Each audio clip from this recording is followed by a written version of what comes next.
Welcome to the free audiobook version of The Everyday Pain Guide, your go-to guide when pain first strikes. Hi, I'm Dr. Ya-Ling Liu, and the podcast is taking a little detour to make my new book available in an audio-friendly version for everyone out there. Each episode will feature a bite-sized snippet from the book, and together we'll work our way through as much of it as is possible in this format. What's exciting about this is that I'm reading parts of the book to you before it's even available on the shelves. Plus, unlike with a traditional audiobook, you can engage with the content and chat with me about what you hear. You get to ask questions and tell me what you think as each episode rolls out. So sit back and relax as I bring you today's installment of the second book in the Everyday Pain Guide series, Fix the Fire Damage.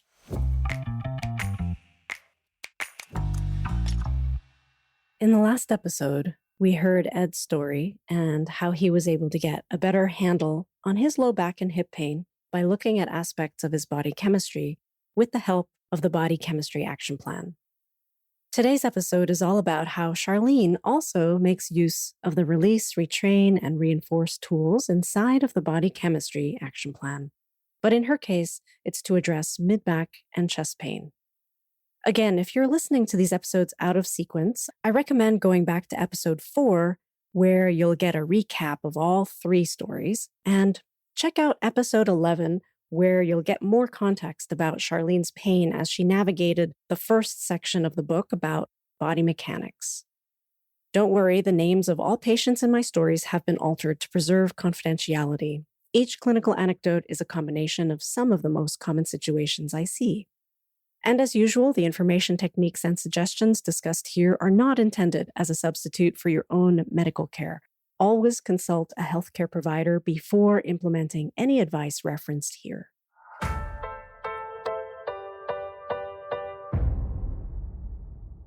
How does Charlene use the Body Chemistry Action Plan? Since Charlene's surprise mid-back and chest pain first happened, she has successfully tackled the body mechanics piece of the puzzle and has now been using the strategies from the Body Mechanics Action Plan for approximately 6 weeks with good results. She continues to be extremely mindful about tasks that require a reaching motion, especially putting her growing son in and out of his car seat, while she works on strengthening and stabilizing her back so that she doesn't have to continue being careful for the rest of her life. This has her feeling much more confident and less stressed about getting through her busy days. She is back in my office now, and it's time to talk more about the body chemistry and stress coping factors as well. She shows up today with a small flare-up of that familiar chest pain that extends into the rib area on the left side. She is not immobilized by the pain today and is just trying to catch the situation early before it gets worse. While today's pain is in the same area, it feels more like a muscle strain this time, as though she exercised hard, but she hasn't. When she's in bed, she notices the discomfort while lying on her back and taking deep breaths. She mentions, incidentally, how taking deep breaths feels like a bit of a luxury lately, with her asthma acting up. She has had asthma on and off for most of her life. She uses an inhaler for relief as needed and notices now that she's using it more frequently again. She thinks her recent spike in asthma may have something to do with the fact that her husband brought home the wrong laundry detergent a few weeks ago, and rather than make a fuss and return it, she's just been using it. Ever since the birth of her child, and because of his delicate baby skin, Charlene has been making an effort to buy only unscented, hypoallergenic soaps and detergents. With this recent introduction of heavily scented laundry soap for the first time in a year and a half, she realized that during the entire past 18 months of her son's life, she hasn't needed her inhaler at all. Charlene's situation combines a few different body chemistry-related factors. The first factor is the reintroduction of heavy scent into her body machine's air journey. Whether or not the scented products are to be blamed directly, she is experiencing more asthma, and with asthma comes some coughing.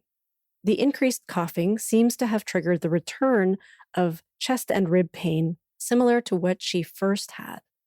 If she's right, and her asthma was triggered by the scented product, This suggests that Charlene's liver auto-detox mechanism could use some rest and retraining. So it seems prudent to engage a body chemistry release measure. In this case, it involves eliminating all scented products from the home and stopping the use of this recent purchase. The scented products aren't necessarily causing Charlene's pain, nor even her asthma directly, but they are exposing her biology to something that is clearly adding concern and discomfort. So if unburdening the liver auto-detox system frees up resources to manage all the other things that the liver has to deal with, then why not? The second factor has to do with the possible endocrine disrupting influence by a lifetime of exposure to scent chemicals. Since ligament laxity is a perennial challenge for Charlene's body, and with a possibility that this laxity has some connection with hormone cycles, then it's also important to eliminate any chemicals that might mimic estrogens, which can often be the case with scented products like dryer sheets, laundry detergents, and commercial perfumes. We don't know exactly the impact to Charlene's endocrine system, but we do know that with her already lax ligaments, she struggles with structural instability that can sometimes be worse at different times during her menstrual cycle. The liver is the organ that helps to process hormones, and so easing the load on the liver in whatever way possible may increase Charlene's tolerance for the occasional imperfection of mechanical strain or other chemical exposure. Having this potential connection between scented products, hormones, and the load on the liver pointed out to her, Charlene decides to explore the body chemistry retrain action phase to see what else she might be able to do for decreasing the burden on her hardworking liver auto-detox mechanism.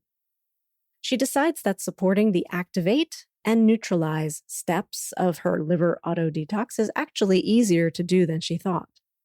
She takes a look at the list of foods that provide those specialized enzymes needed for powering the activate step of the liver auto-detox and notes that she enjoys the cruciferous vegetables and doesn't mind using garlic and curcumin found in the spice turmeric in quite a few of her dishes. Now she will make sure to be mindful about getting some of those into her daily meal planning more regularly. Next, she sits down to make a list of one food item from each of the 8 nutrients known to help produce neutralizing molecules for the neutralize step in the liver auto-detox system.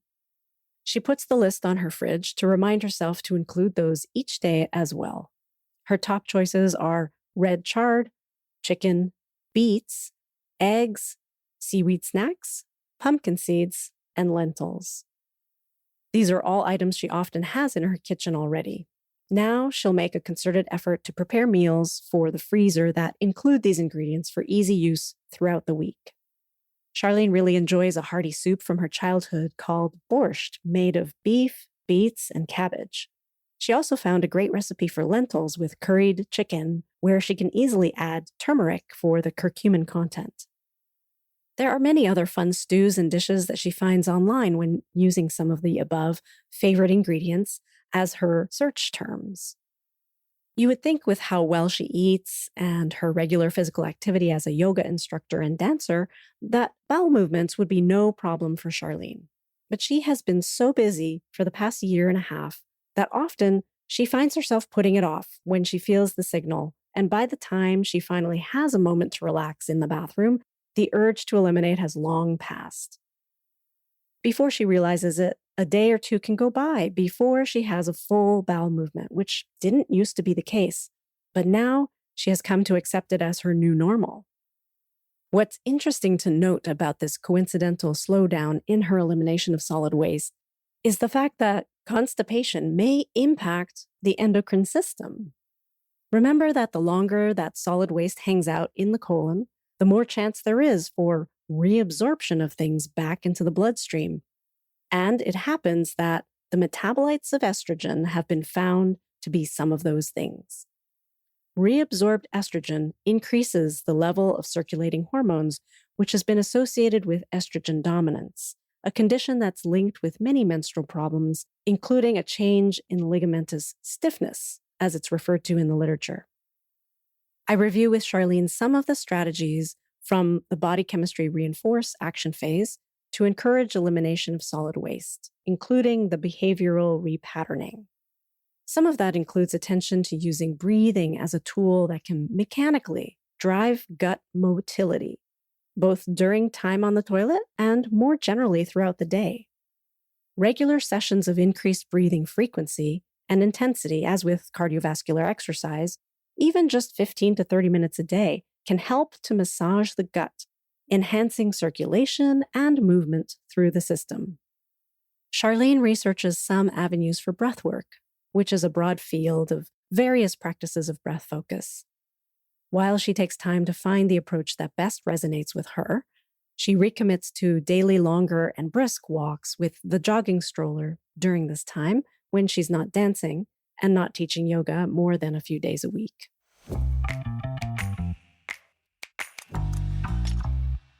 That completes Charlene's story inside the chapter entitled Everyday Pain Stories from Everyday People, Part 3, as part of Volume 2 of the Everyday Pain Guide series, Fix the Fire Damage. If some of Charlene's pain story resonates with you or maybe raises more questions than it answered, please consider chiming in about this or any other episode over on Substack inside of the Better Pain Coping community, where you can get access to me directly. If you haven't already used the free link in the show notes, please help yourself, and I hope to see you over there. I share some of the bonus book material while the book itself is still in production. Plus, you can see some of my short unscripted videos where I weigh in on all sorts of things. I also do my best to answer as many questions as I can. In the next episode, we continue with the everyday pain stories, and this time we're hearing from Billy. See you then.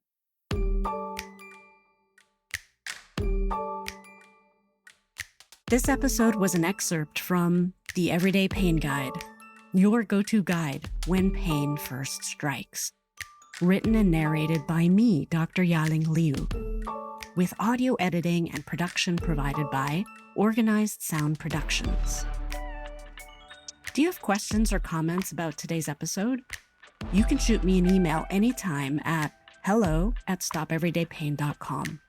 That's HELLO@stopeverydaypain.com.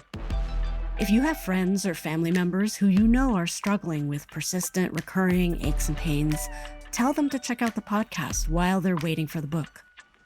To help me get this information to as many people who need it as possible, please consider leaving an honest review, but I'd also be super grateful for a simple like, follow, or share. Thank you for helping me put a stop to everyday pain.